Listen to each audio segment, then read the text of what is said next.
Dr.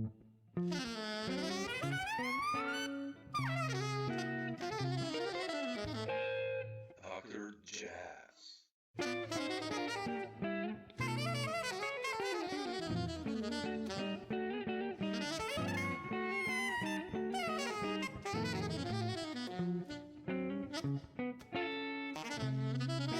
I wanted to ask you, start this talk with what have you been Wait, doing? where are you?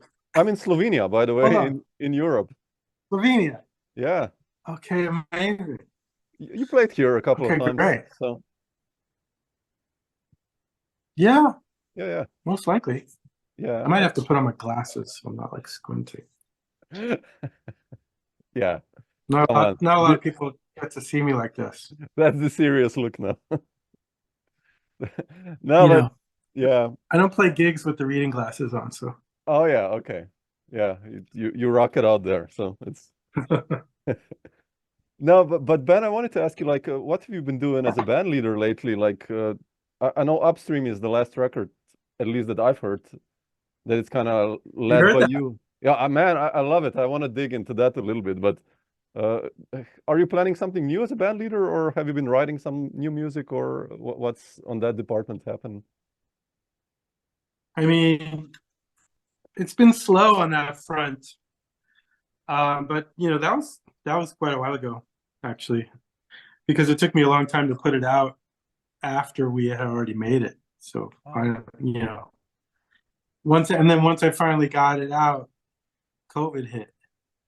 So, but you know, I've been still just doing gigs. Chris Speed moved to the West Coast, so that's been a little more difficult. Medeski's very busy. I mean, that band never really worked a lot. It's, you know, that trio. We worked like we played a handful of times, but we never went on tour or anything. I was hoping that would happen. Oh man. Yeah. But you know, it's a lot of work to I you know, my hat goes off to anybody who can really make that happen these days. It's tough. It's tough. It's a lot of work to make it happen. Like anything even remotely resembling what touring used to look like for me back in the day. So I did a lot of it, you know. And sure. I had a band that I brought to Europe, my quartet, my trio, and before that, Lost Tribe. You know, I don't know if you're aware of that band. Man, that's I've played with Vinny, you know, years ago, quite a lot, and I mean, that's really? one of my favorite bands ever. I really want to talk about Lost Tribe later. Oh, that's was one of the killer groups. Yeah. So, you know, I've been a little bit busy, but you know, I have been booking gigs with my own stuff here and there. And you know, I'm gonna play piano trio in a few months. I just confirmed that band downtown. And actually, you know, I in my spare time I'm trying to catch up by trying to like organize the stuff that I've already done and get it properly released. And you know, I finally got Lost Tribe up on Bandcamp. Oh really? Okay. Oh wow, okay. Fantastic. So that was just the first record, so I got to put up the other two. And you know, I'd love to bring that band back to Europe someday. Oh somehow, man, you know? Ooh. That would be killing. Soulfish, I love Soulfish, and that's such a nice record. Yeah, such a thank you. That's, you know, that's something you know, on the distant back burner. But yeah, nothing major on that front right now. Just kind of catching up. Yeah. Speaking about Upstream, writing a lot. Yeah, I wanted to ask you about your writing. I mean, I listened to that ballad, Paul, so many times. It's such a nice melody. And oh, thanks. Like, what's your process when writing? How do you come up with tunes? I mean, do you have like a daily routine, or is just like a melody pops up and you write it down? And you know, every time I talk about writing, it's like I feel like I'm just starting, because like I wrote a few ditties over the years, but nothing big, nothing really. I don't know. I shouldn't say that, but it's just whenever I get something actually done, what's my process? I don't know if I have one process, but you definitely like try to catch that inspiration. I definitely try to like catch the inspiration melodically, rhythmically, whatever it is when it's happening, and voice memo it.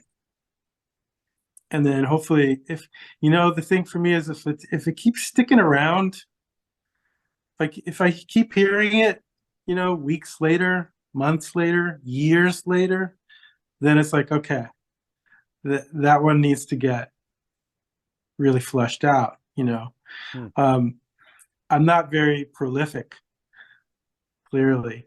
I've only put out a handful of things, and so my process is not like one, and I'd like it to get more to like a real writer. I think writes every day, sits down and that's heavy. Writes every day. It's just like, that's what I do with the drums. I'm writing every day on the drums, but I'm working on the drums. I'm practicing the drums. I'm playing gigs. So if I could bring that practice to the writing, I think, and I'm starting to do that, playing a lot more piano these days. So I'm anxious. I'm excited about what's going to happen, the next, say, 10 years or something. Yeah, beautiful. Yeah, I wish one would have time, like you said, besides practicing the instrument, like to take 1 hour every day just to work on 6 bars of music or something. That, man. Anything. Yeah. I try to sit down every day and do it first. That's the other thing. Yeah, exactly. Yeah. Was Paul written for Paul Motion or? Yeah, I mean, well, the thing is, it also reminded me of I'm the Walrus or something. Oh yeah. The okay. Beatles. Yeah. So it was like a combination of Paul McCartney and even though I think that's Lennon's tune, it's sort of about Paul or something, or he's mentioned in it. I don't know. And then, but it was right around the time that Paul had passed, and so I named it for him.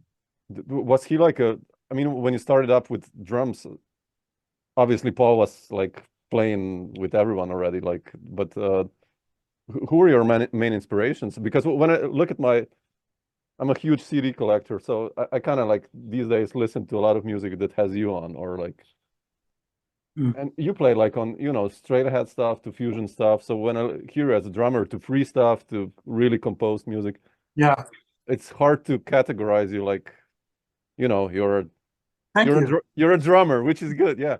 I mean, so I also want to know what are your influences? I mean, like, what got you excited for what you do, actually? I mean, drumming, I guess, not even jazz only. So yeah, I mean, I try to bring it all in. So I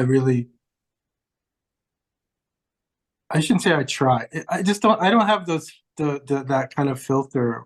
Wait, this is what I'm doing. I don't have the filter. Yeah, that's important. Yeah, sure. Like, I'm only gonna. I maybe go through phases where I focus on a certain style of music. Like I did, my thing is slipping here. I did like go through that in high school, where like I was only listening to Philly Joe Jones from 1956 and 57. Okay. For like a period of time, but I can't deny that I love all kinds of music. That's just the way it is. And so my record collection is all over the place, like everybody's these days, Only thing is that I feel like, when I was coming up, it was harder, I think, it's still not easy I think it's easier today to be that kind of a musician that plays a lot of different bags,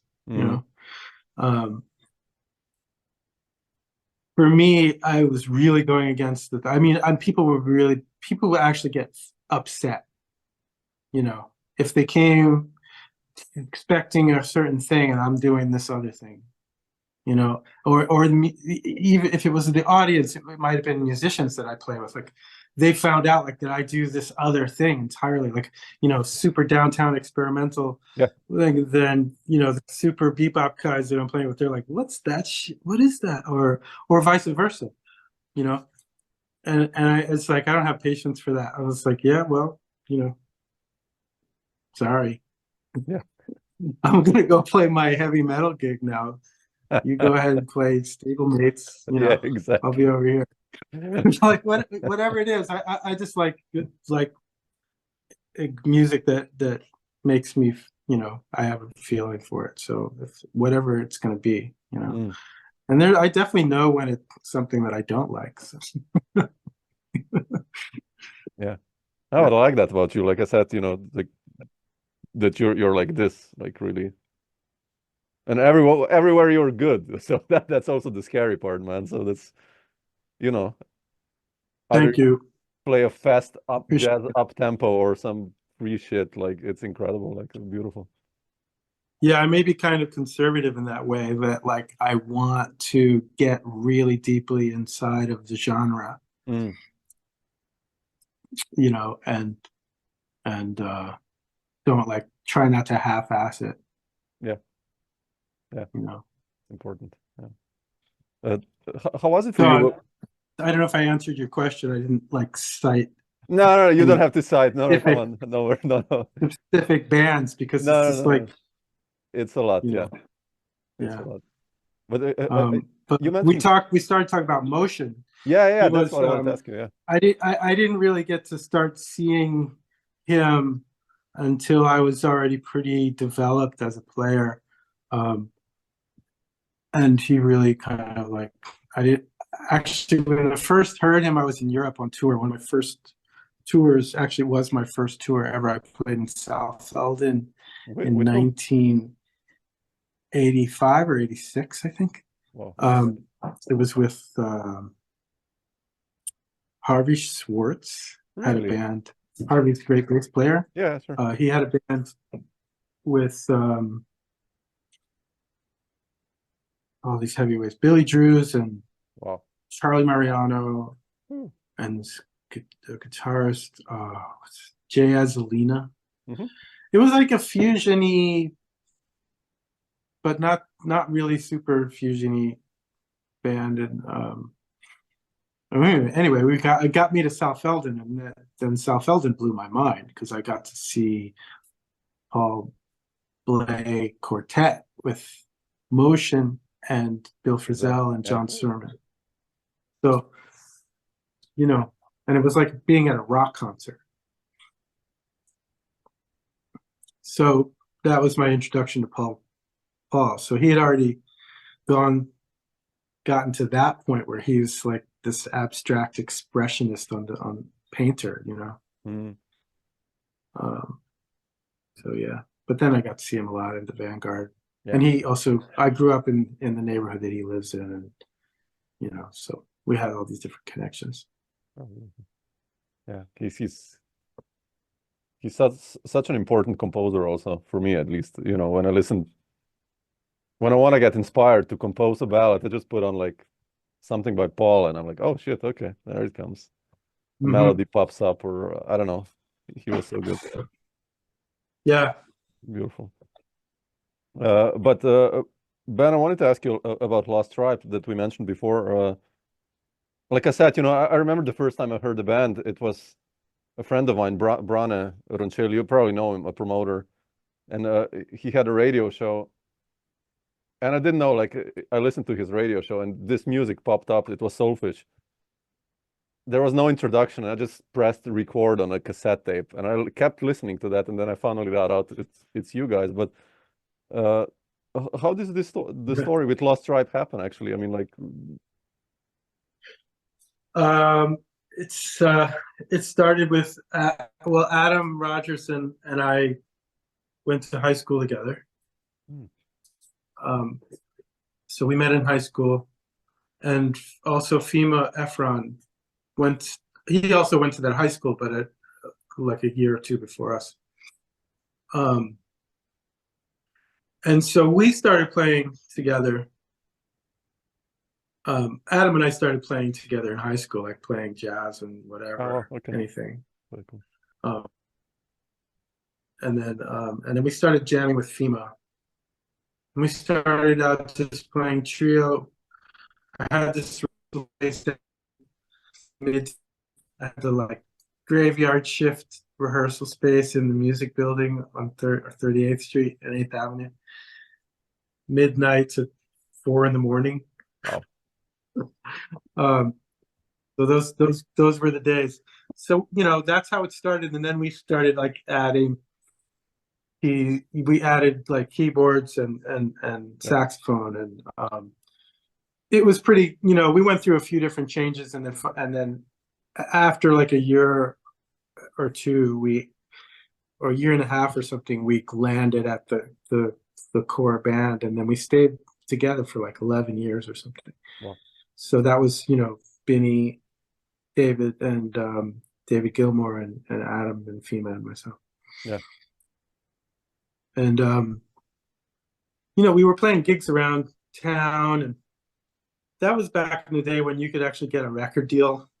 And we were starting to we were really like what's the word, I don't know, we were hyped up about the band, so we would really try to get people to come out to the gigs, and we started filling little clubs and playing little clubs all over town, and we started getting named for ourselves, and the buzz started happening, and then we made a demo, and I gave it to Walter Becker when I was playing a trio record that Walter was producing, and like 1990 or something, or 91, with Dave Kokoski and Ed Howard. It's a trio record and Walter was producing records for like various jazz labels at that time, and that's when I met him, and he heard me warming up on like double kick drum. I'm playing a jazz trio record, but I was warming up like as if I was going to play like some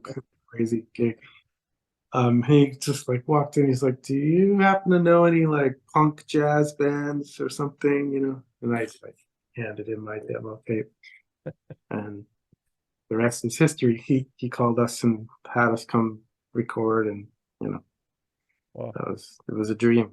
Yeah, sure. I mean, to work with this guy, yeah. I'm such a huge Steely Dan fan as well. I mean, like it's now Adam is playing. 30 plus years later, he's playing Steely Dan. Adam is playing now with them? Yeah. Oh, really? I didn't know. I know John Harrington was, but I didn't know Adam is with them now. Wow.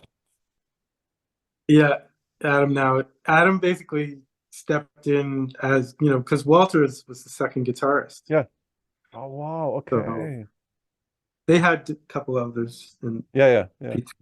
between when he passed and now, but Adam's been doing it for like the past year or so. Oh, wow, man. Okay. Nice. Beautiful. What about Mike Stern? I mean, you seem to love guitarists, by the way. Like when I check the records I have you on, it's a lot of guitarists, and I know I got really lucky to play with so many.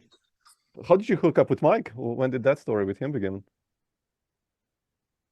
I gotta say that was also through Harvey Swartz. Really? Oh, wow. To be honest, that's probably how that happened. I mean, among other people I was working with, and I was going down to hear him at 55, and he was a huge idol of mine. Like I saw him with Miles, and he blew my mind, and so they were playing down 55, and I think probably Harvey had me come down and sit in or play, or I don't know. I think that's how that happened. And then I played with Mike for a good like 4 years straight, where we recorded and toured a lot. Yeah, that's back in the days, right? When the tours were like 4 weeks or something, or crazy stuff. More, yeah, more. 6 weeks of one-nighters. Yeah, that's amazing. In like the first tour I did with him was amazing. He was really nervous about bringing the trio out. he wasn't used to. He still doesn't bring a trio out hardly. Yeah. He always has a quartet, right? But we were touring as a trio, and he was nervous about playing outside, even playing outside of 55 bar. He wanted to bring the bartender lady with us and the popcorn machine so that he would feel better. But anyway, the first tour we did was 3 weeks in Italy. Wow, man, that's heaven. That's back in the days. Like, wow. Wow. I mean, you know, his booking agent is Italian, so that's how that worked. But still, Wow. It was with Harvey on bass as well. no. That was Lincoln going. Lincoln. Okay. Wow. Fantastic. I didn't play much with Mike and Harvey. Okay. Harvey was that was just a short thing. Did you ever go on the road with Mike Brecker also in quartet or no? With Mike? A little bit, yeah. Oh. Yeah, just a handful of gigs. How was that like with Brecker? You know, incredible. I was just filling in probably for Tane. It was like Joey and a couple different bass players. And, you know, he was a monster, yeah. astounding. Yeah. That's an understatement, yeah. and so supportive. So nice and so supportive. He would come to Mike's gigs. He was really tight with Mike. Yeah. And he would come hear us at the Blue Note and stuff. And he would like stand up. Yeah. So fun. Beautiful. Yeah. So it's nice when, you know, your musical heroes are supportive like that. Yeah. Yeah. Gil Evans was like that. Also. Yeah. Yeah. Because I grew up in New York City. So like I started playing really young. So I started going down to clubs before I should have, probably. Put it that way. I was definitely the youngest kid in there. And once in a while I'd get up and play. This is, you know, like late set, or people start sitting in these crazy places. And one night I was playing, and, you know, I get off the stage and Gil Evans was in the audience. He comes over to me and he's like, I was like, wow. You know, that just like walking with giants, like this, it's nuts. And that happened with a few different places. And when I was a teenager, I'm going out to different clubs and hearing all these different bands. It was just, you know, it was just incredible. Yeah. I mean, you could see all the greats, right? From Miles to Bill Evans to I saw Alvin. everybody. Everyone was alive, right? Blakey, I mean. I saw everybody. Blakey, Max, yeah. Philly Joe, Jimmy Cobb, Elvin, a whole bunch. I used to sit right next to him at the Vanguard on the bench. Al Foster, a lot at the same bench at the Vanguard. That spot next to the drummer. That's my education, or part of it. Yeah. I went to music in high school. Had a great band director, Justin DeChocho. You've probably had other interviewees mention his name. He was a big force in New York amongst the young jazz kids. You also studied with Alan Dawson, right? I've read. He was like the guru. Yeah, of I mean, drums my drum teacher, my main drum teacher was Bobby Thomas from Newark, who you know, grew up with Wayne Shorter, and he played with Billy Taylor and Gigi Grice and Wes Montgomery and all these people. And then he went on to do chorus line. He got into that world and writing music and everything. He was my main teacher. But then when I graduated high school, went to Boston, my dad knew of, I don't know if he knew Alan Dawson, but he found him and called him. He was already not even teaching at Berkeley at the time. So I had to travel to get to his house outside of Boston. So yeah, he's Yeah. incredible. I just saw a clip of that I never saw of him playing the other day with I don't know who that was with, Dave Brubeck maybe. Hmm. It's amazing. Yeah. Have you heard the record that Harvey actually released like last year? He sent me the album with Mike Stern on guitar, Alan and Harvey on bass trio, like from 1980. Really? Yeah, right to Harvey, like 1984 or something. It's incredible, man. They play like Softly as in the Morning Sunrise and some other standards. Like, and the And drums. Harvey put it out. Yeah. With Mike's permission, and Yeah. it's really an incredible. Check it out. I think he has it in Bandcamp or Right to Harvey. It's I'm going to. I and just just the saw him a drumming, couple man. weeks ago, actually. Yeah, Wow. it's like Was it recorded in Boston? I think so. It might have, or is it New York? It's like a club vibe, you know, like in a small club, they're playing standards, and it's so good. It's just the drumming is like, I mean, obviously Harvey and Mike are really playing incredible, but just like, you know, you don't get to hear Alan so many times, like in this situations. At least I haven't. That's So. crazy because, you know, that's the year that I studied with him. 1984, September. Oh, okay. It's I around that started, time. It's around that time. and I studied with him for about a year. Wow. And then that's when, soon after that, I started playing with Harvey a lot. So it was right around that time. Interesting. Wow. Yeah. How did you? I mentioned Upstream before, and like, how did you decide to become a band leader? Actually, I mean, I have that record with Speed and Scott Colley. I think it is like late '90s. That's such a nice trio record. And like, when did you begin doing gigs as a band leader? I mean, how did that happen? Like immediately. I had in high school, in elementary school, well, yeah, that was a cooperative band. But you know, like my friend Phoenix Rivera grew up. Well, Mario Rivera is a great saxophone player. Grew up around the corner. We had a band in elementary school, so I've always just been pushing out that as a avenue. You know, like then in high school, I had a band with Gene Lake, drummer. Yeah, like two drummers, or except he's a great bass player. Really, I didn't know that. Wow. Okay. He's great, like funk bass player. Oh. So we had this like funk trio, Scott Brown on keyboards in high school, and then we would have like guest saxophone players. Bob Franceschini was our guest. Oh, really? Wow.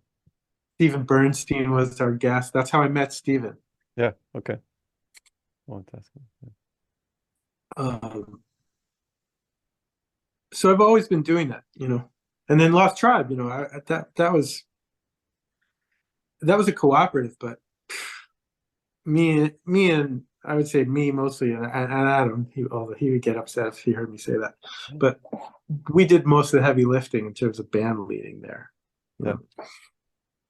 I mean, I wrote every set list and got us the gigs and the deal.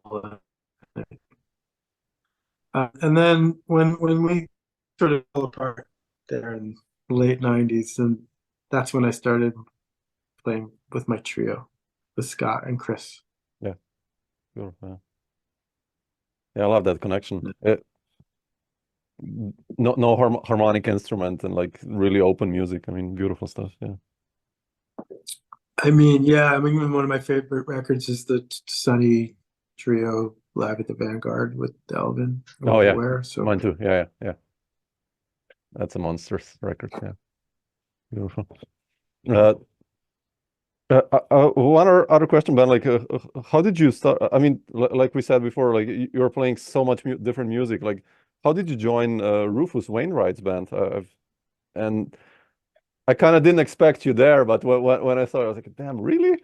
How did that begin?" Yeah, right. I know. So that's the. I gotta just look at the clock. No, I'm good. Yeah, so like that's the funny thing is like, so almost like simultaneously as I'm like building this whole jazz world of bands and people that I play with and studying and everything, I was also always into songwriting and songs and rock bands, and that's how I came up on that. And so I was playing in bands, you know, all through the 90s that didn't have anything to do with jazz. Playing CBGBs and playing different clubs, and I was in this band. The first real songwriting band that I was in was with Eric Sanko from the Lounge Lizards, bass player. Yeah. He's a songwriter and singer, and so I was in a band with him and Danny Bloom, one of my good friends, on guitar. So that was, late 80s, and then I started playing with from that world, like also Oren Blodow was also an ex Lounge Lizard bass player. I ended up playing a short time with the Lounge Lizards. Yeah, too, I in the wanted to late ask 90s. you. I have that Queen of All Yeah. Regions. How was that experience like for you, by the way? A more detour question. It's great. It was great, Was a but crazy so band, right? Oren had this band called with Jennifer Charles. They had a band and have a band called Elysian Fields, right? I don't know if you know about that. No. I have to check it out. Oh yeah, so I played with that band for like 8 years, from like 95 until whatever, and or I don't know how long it was, but so I met a lot of players in that world of like downtown songwriting, rock, whatever you want to call it. I don't know what to call it. It's not just rock, it's like funky or this, that. You should check out their records. They're great. Elysian Fields. I'll write it down. So, yeah. And they play in France a lot, actually. And they're so prolific. They put out a record every year. It's incredible. Fantastic. But I played on a bunch of the first records, and that's how I met Joan Wasser, because she was in that world of people, and I started playing with her, and she started that band, Joan as Policewoman. Mm-hmm. Have you heard? No, also not. No. Yeah. Well, So check that out. That's she's incredible, and I'm on those first few records that she made, we made, and I wanted to be in a rock band. That was the dream. Just like the dream early on was like, okay, I can remember very vividly, like when I was like 14, 15 years old. It's like I want to play with Miles Davis, and if Jimi Hendrix was alive, I would want to play with Jimi Hendrix, or John Lennon, or blah blah, blah blah blah. So those were that was my goal all the time. So then, start. So that's why I kept on playing in rock bands, even though I was playing jazz over here. oh, cool. And so Joan was in Rufus's band. This is a long way to come around to your question. Oh, okay. Yeah. So that's, I guess that's how I got into that. Yeah. I got the call because I was playing with Joan, and Rufus was guest on her record on some recording that we did. Yeah, so that's how I ended up in that group that year, 2012. Yeah. Are you still involved in some other projects like that? Like besides? Well, what's happening now is that I've been playing this show on Broadway. Oh, really? And it's called Hadestown. And so that's coming. That's sort of like both worlds collided in a sense. because the reason I got in that is Todd Sikafus, bass player. Yeah. He works with, I don't know if you know that he works with Ani DeFranco. Yeah, sure. Yeah. So he sort of helped make this record for this other artist named Aeneas Mitchell called Hadestown. I guess close to 15 years ago at this point. And then Aeneas developed it and turned it into a show. It's like a concept album. And then they turned it into a show. And then when I wanted to do it off Broadway, Todd called me up and asked if I wanted to check it out. So I did it. And then luckily, then it went away and got developed in other places. But then when it came back to New York City, I got the call again to do it on Broadway. And so I've been doing that actually for the last 4 years. Whoa, man. Okay. I didn't know that. So it's been great because it lets me stay in town and I can take off whenever I want and go do other stuff, and I can still do my little jazz gigs in town. But it's sort of like it's that outlet of playing songs. But I have brought my whole sort of language around the drum kit to the songs. Yeah, that's cool. And so it's really great. It's a challenge for me. I made it challenging for myself so that I wouldn't get bored. Yeah. You can imagine doing the same show every night. It gets a little boring. So it can, yeah. So and there's a lot of room for improv in there too. So somewhat. Yeah. So that's pretty. And so now I've been trying to. Yeah, there's so much talent in that cast and singers. There's so many great singers. So I've been trying to do gigs with the band. Okay. And so we played Birdland a couple of times, and we're doing covers like David Bowie and Stevie Wonder and stuff like that. So I'm still doing that thing. It's just over here now. That's cool. Yeah. You mentioned staying in town, like but definitely check out. I was just gonna say, definitely check out Joan and I will. As Policewoman and Elysian Fields. Yeah, I don't know that. I mean, I follow so much of this indie, whatever, this pop rock folk music, but there's so much of it out there. It's like every day I'm like, damn, who is I know this? it's really hard. It's scary. It's so much. There's so much. It's scary. Yeah.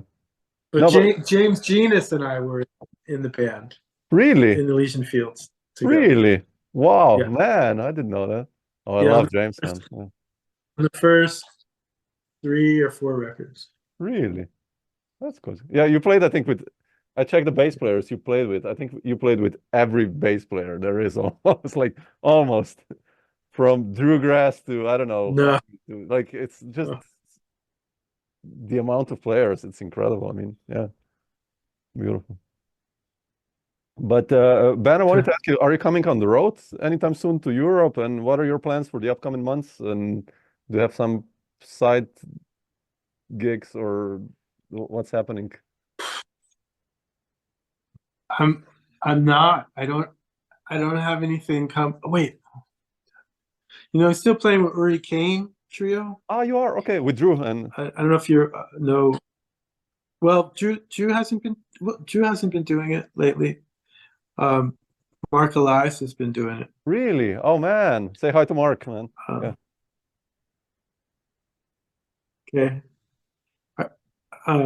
Yeah.